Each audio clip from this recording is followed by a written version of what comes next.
Let's move directly to the line of combat engagement. First of all, today we're looking at the Pokrovsk-Mirnograd sector of the front.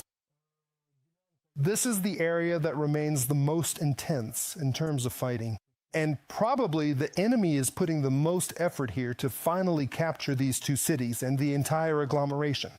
The very first feature of this area in the first week of January this year, just like all of December in fact, is the absence, I would say, the absence of a clearly defined line of combat engagement as such, meaning the positions of Ukrainian infantry are scattered here and there. Even the positions of our pilots here are simply mixed in with the forward hideouts of the occupiers. We're talking about a line stretching over 50 kilometers from Molodetske in the southwest all the way to Rodinske, including Zatishak and Dorozhne in the northeast.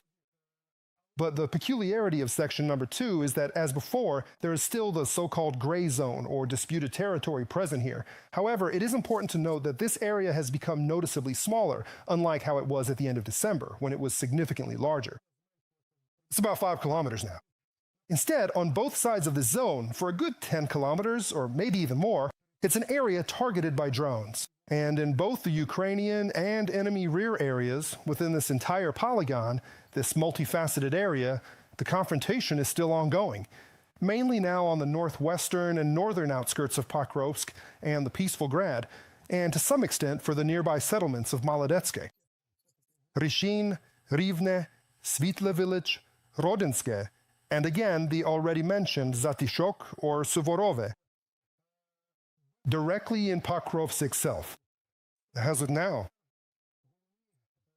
the main fighting is taking place along the stretch from the intersection of Ivan Mazepa Street and Defenders of Ukraine Street, along the railway branch to the territory of the local dentist plant.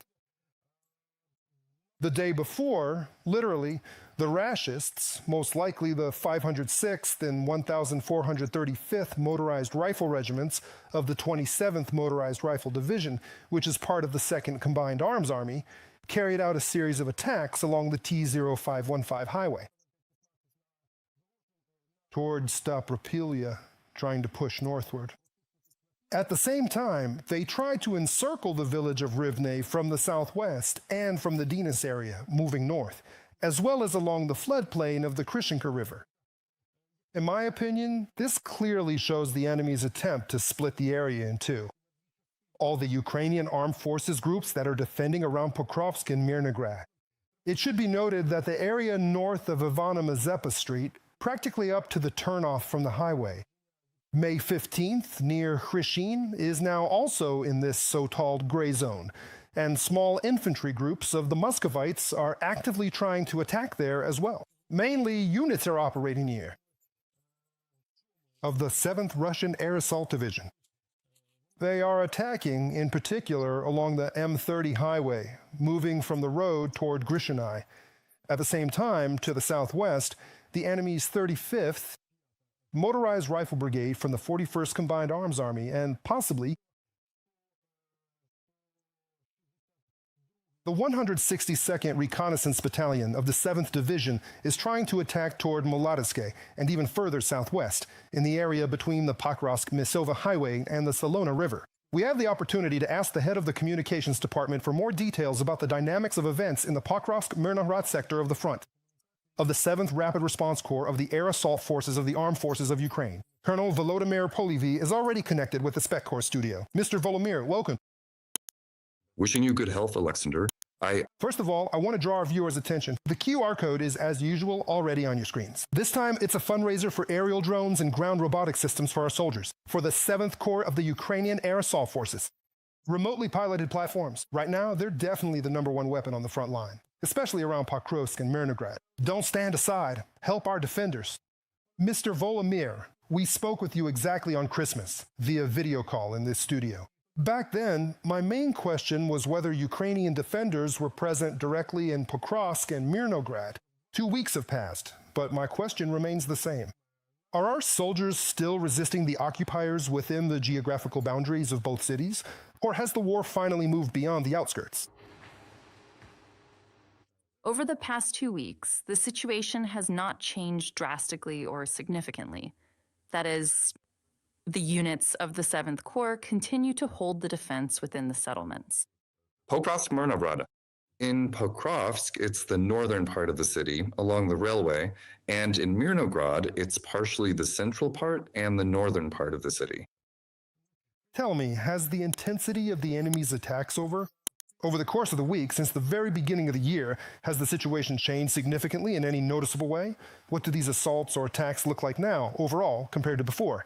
Is the enemy still actively infiltrating the urban area, or has their approach shifted in any way?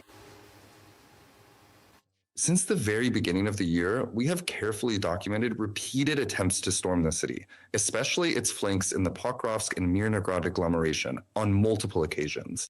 These are the areas around the settlement of Hrushayne, and assaults coming from the direction of Radenska. Wherever the enemy manages to amass forces, they resort to more massive assaults. Massive in the context of modern warfare now means assaults with 6 to 8 people, and these are being observed. They have managed to bring in additional personnel, moving them south of Pokrovsk, and are now able to build up forces there in the industrial zone.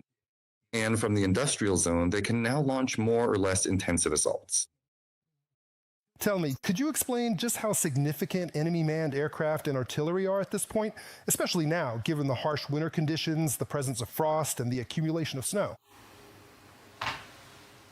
Regarding artillery, I would like to note that the Ukrainian defense forces have now reached parity, or perhaps even slightly surpassed the enemy in this regard. In terms of the intensity of artillery fire, we also have a distinct advantage in the overall accuracy of our artillery systems, so the enemy does not have any advantage in artillery at all. Tactical aviation is a different matter. Tactical aviation is a level of military capability that is essentially unattainable for corps or brigade level units. In other words, in order to effectively neutralize this particular means of influence, we need either much longer range capabilities, or alternatively, we must strike the aircraft directly at their airfields where they are based and maintained. And these are options that are not available to the Corps. So we can only, let's say, take these hits as they come and protect ourselves by fortifying positions, changing them, or deceiving the enemy. Покровськ, його околиці та за ними залишаються епіцентром важких боїв на передовій. Тут росіяни намагаються штурмувати як технікою, так і живою силою. Водночас бої вирують і в самому Просовку. Війська оборони контролюють від 35 до 40% міста, але окупанти постійно намагаються проникнути невеликими групами та зайняти будівлі. Фактично, зараз бої йдуть за кожен будинок, кожен під'їзд.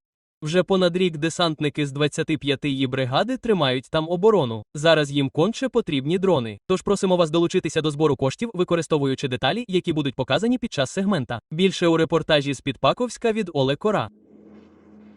Ідіть ліворуч ось так до гаража. Ідіть ліворуч вулицею, а я буду слухати, що ви там робите. Хоган, все потрібно переглянути. Це Залишки кайданів. Тільки ми, вітається він. Наші дрони вже прочісують руїни та шукають ворожу піхоту. дивіться, ніби там нікого немає. Давайте проведемо детальну розвідку вулиці. Так.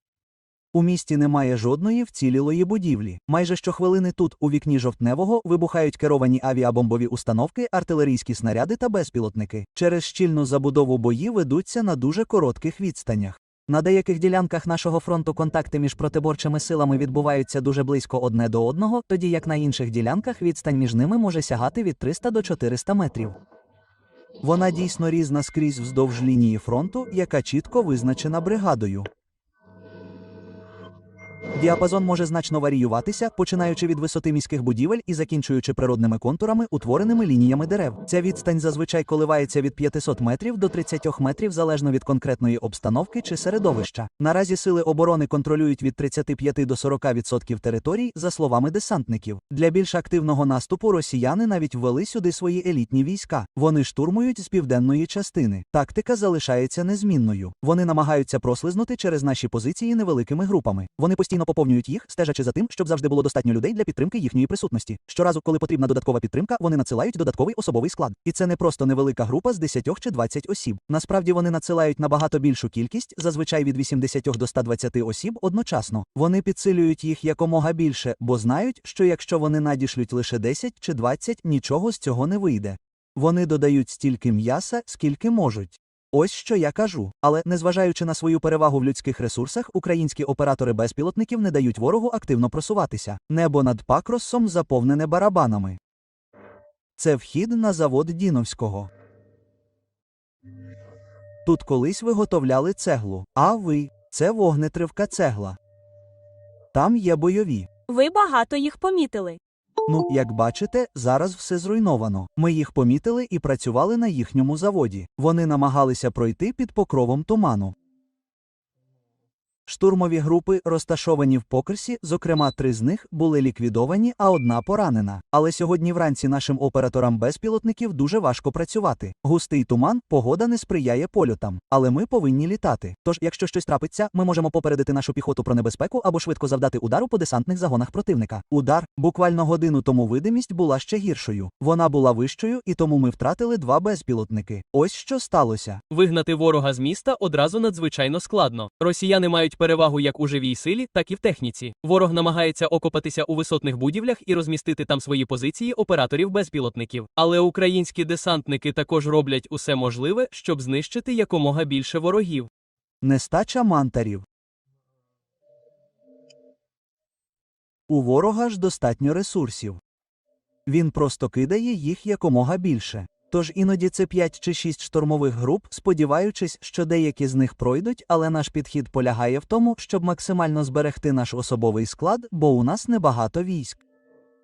І, зрозуміло, наші втрати трохи менші.